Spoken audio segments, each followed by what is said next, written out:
gustaría repasar cada emoción para que tengamos muy claro cuál es la definición MAT de cada emoción.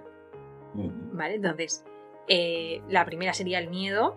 Hablando del miedo, yo me he dado cuenta de que yo pensaba que el miedo pues era hacer algo por miedo o estar como en una situación de bloqueo. Y la definición de MAT de miedo auténtico es un poco ese miedo, es realmente poner límites, saber poner límites y saber en qué momento poner esa línea para que no te invadan y no invadir a otros, ¿no? Entonces, esto ha sido un poco a grandes rasgos. Pero ¿cuál sería la definición de miedo MAT para que comprendamos bien lo que es el miedo?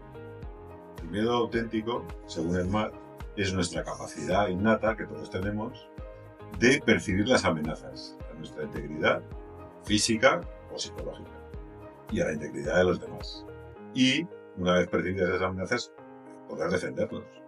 Bueno, entonces, en el momento en el que tú pones ese límite, tiene que dejar de haber miedo. O sea, tú pones, hay miedo, tienes que poner un límite, lo pones y entonces ese miedo desaparece, ¿correcto? Y si pongo... Te encontrarías en seguridad. Claro, lo cual encuentro la seguridad. Un miedo auténtico te va a permitir poner un límite para poder estar en seguridad. Y tú has percibido la amenaza.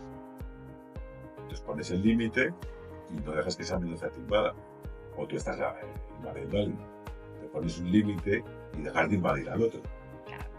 Quitas la causa del miedo y te encuentras en seguridad. Sí, o sea, está claro que un miedo falso no va a requerir de poner un límite, sino que eso, me quedo bloqueado y no pongo límite. En cambio, si es un miedo verdadero, voy a poner el límite y ese miedo se va a ir. Sí. Vale, entonces vamos a poner ejemplos de miedo verdadero. O sea, si por ejemplo tú estás invadiendo a otra persona, en el sentido de que no le dejas... Tú estás hablando y no paras de hablar, como yo ahora mismo, que no paro de hablar. Si yo digo, es que llevo hablando media hora y la pobre María está ahí, la estoy invadiendo un poco su espacio y su tiempo. Entonces yo tengo que tener miedo, callarme. Y entonces ya no hay amenazas para el tiempo de María. O yo... A no ser que siga, ¿ves? Ahí no le estoy poniendo límite.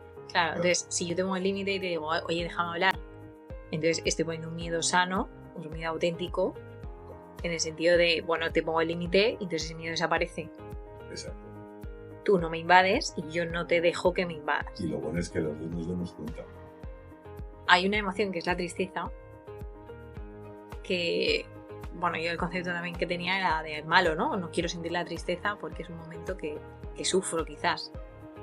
Pero Preciada nos explica que la tristeza es súper importante para el desarrollo y además explica que es muy esencial para resolver problemas. Es decir, es el momento donde la tristeza es la que ante una pérdida, ¿no? Pues debemos de sentir tristeza para poder resolver o para poder volver a nuestro equilibrio y volver a encontrarnos bien y sobre todo para resolver ese problema, ¿no? Entonces quería que habláramos de la tristeza porque ese concepto yo creo que todo el mundo lo tiene como algo negativo, pero si nos la prohibimos o la desconectamos, pues también tenemos un problema. Es que lo importante, claro, porque Preciada redefine las emociones. No tiene nada que ver la tristeza que entendemos todos con la tristeza auténtica del MAT, que es la energía, una de las 6 energías que nos hace mover la personalidad, y que en el caso la tristeza es la capacidad innata de percibir las pérdidas, incluso de anticiparnos a las pérdidas y ponerle solución. Entonces, con esa definición, ¿cómo no va a ser útil? ¿No? Porque al final la tristeza es la que nos hace mover la inteligencia, resolver los problemas y además comunicarnos de una forma empática con los demás. Ya. Yo creo que hay un ejemplo que a todos nos pasa, que es el del tren, ¿no? Perdemos un tren y, jolín, es que me cago en la leche, que lo he perdido y en el fondo estamos teniendo ahí una rabia que si pusiéramos tristeza en este caso, ¿no? Como has dicho, hay una pérdida, ¿no? Pierdes el tren o pierdes algo que se va y realmente poniendo tristeza resolveríamos cómo volver a nuestra casa si no es en tren, ¿no? Exacto. Eso es una rabia falsa en vez de una tristeza. Y luego, ¿qué es la rabia, no? ¿Qué sería la rabia auténtica?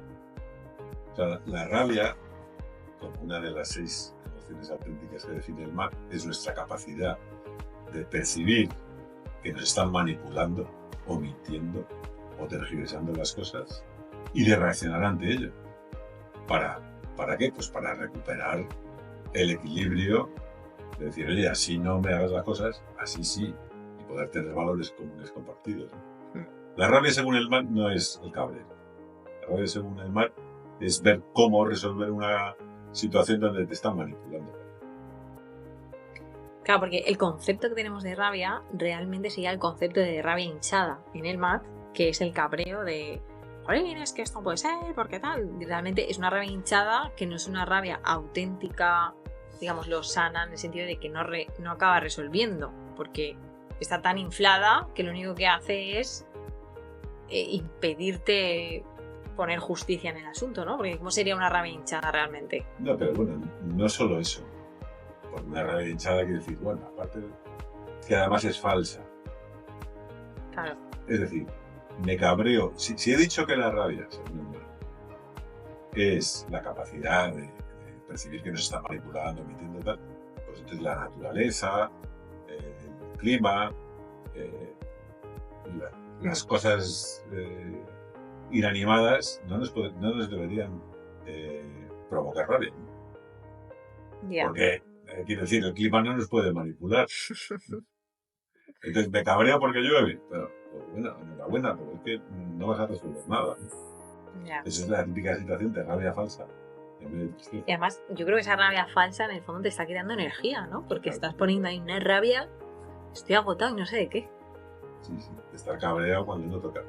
Bueno, siguiendo a la siguiente emoción, tenemos el orgullo, que yo creo que todo el mundo tenemos el orgullo como algo un poco ahí negativo, en el sentido de ser orgulloso, ¿no? Que se cree más que nadie y precisa darnos cuenta que al final el orgullo es esa emoción que nos permite pues crear, innovar, idear, transformarnos incluso, ¿no? Que un orgullo sano realmente nos permite ser mucho más nosotros mismos, ¿no? Sí, claro, porque además hay que ir a la definición del mal del orgullo, donde lo primero es percibir la capacidad creadora en los demás y en nosotros, y la capacidad de crecer y de hacer crecer a los demás. Con esa definición, esos orgullos falsos, esas soberbias, tal, sobran. O sea, el orgullo sería la capacidad de crear y de crecer y de hacer que los demás crezcan. Y además de admirar lo que nos supera. Y admirar lo que nos supera. Sí, es y como... ya, más allá de eso, es orgullo falso. O sea, hay que entender bien las definiciones del MAP porque son muy precisas, ¿no? En el momento en que yo me creo más que el otro, es un orgullo muy inflado que no tiene razón de ser. No, es falso. Es falso. Claro, pero si no tenemos orgullo o lo escondemos, de alguna forma nos castramos a nosotros mismos de crear, de ese poder creador, de ese poder transformador, ¿no? De ayudar a los demás a crear, de admirar otras cosas que son buenas. Y vamos a poner un ejemplo de orgullo verdadero, o sea, de orgullo auténtico. Podría ser admirar un cuadro, admirar la buena música. El orgullo auténtico se ve muy bien con los demás. O sea, si por ejemplo tu hijo te gana en algo, o tienes un amigo que, oye, le admiras el orgullo. Si le admiras es orgullo auténtico. O si tú, por tus méritos propios, has sido capaz de hacer algo que no se había hecho, has hecho una innovación disruptiva de la que se va a beneficiar muchísima gente, pues oye, tienes que estar orgulloso de ti. Es muy importante ver que las emociones las tienes que sentir hacia ti y hacia los demás también. Puedes estar orgulloso de ti, pero puede ser soberbia o no soberbia en función de qué es lo que te produzca orgullo. Claro. Tengo un chaletazo de 2 millones de euros y por eso estoy orgulloso. Va a ser que es orgullo falso. El dinero no da orgullo si nos ceñimos a la vez. El siguiente sería amor. Que amor, si a mí me preguntaran definir el amor, creo que es algo un poco complejo, en el sentido de que se me ocurren muchas definiciones. Desde luego, la del MAT me encanta porque creo que refleja muy bien qué es realmente la emoción del amor y se basa en crear un espacio seguro para que los demás sean lo que han nacido para ser, ¿no? Que tú crees un espacio donde las personas se sientan en seguridad. Pero no pierdas de vista que, en primer lugar, para ti mismo. O sea, darte amor, o sea, amor propio es sentirse segura. Crearte tú un espacio seguro para ti misma, para vale. poder ser lo que tú has nacido para ser. Eso es darse amor a uno mismo. Que fuera de esa definición del amor está como muy mal visto, ¿no? Pero con esa definición del amor, de crearse un espacio seguro donde tú puedas ser lo que has nacido para ser, primero tú tienes que dar amor a ti y además a los demás. Y no solo mantener tus facultades, sino recuperar lo que has podido perder por el camino. Pero, claro, el amor y el miedo funcionan en binomio. El miedo dice no y el amor dice sí. El miedo cierra y el amor abre. Entonces trabajan siempre en conjunto. La alegría, que parece un poco una emoción así muy sencilla a veces de sentir, en la definición de Matt me da mucho que pensar, ¿no? Porque es como algo un poco más profundo. ¿Puede ser? Bueno, la definición del Matt de la alegría es nuestra capacidad innata de fluir, de percibir el fluir de la vida en nosotros y en los demás, y es el placer que ello conlleva, ¿no?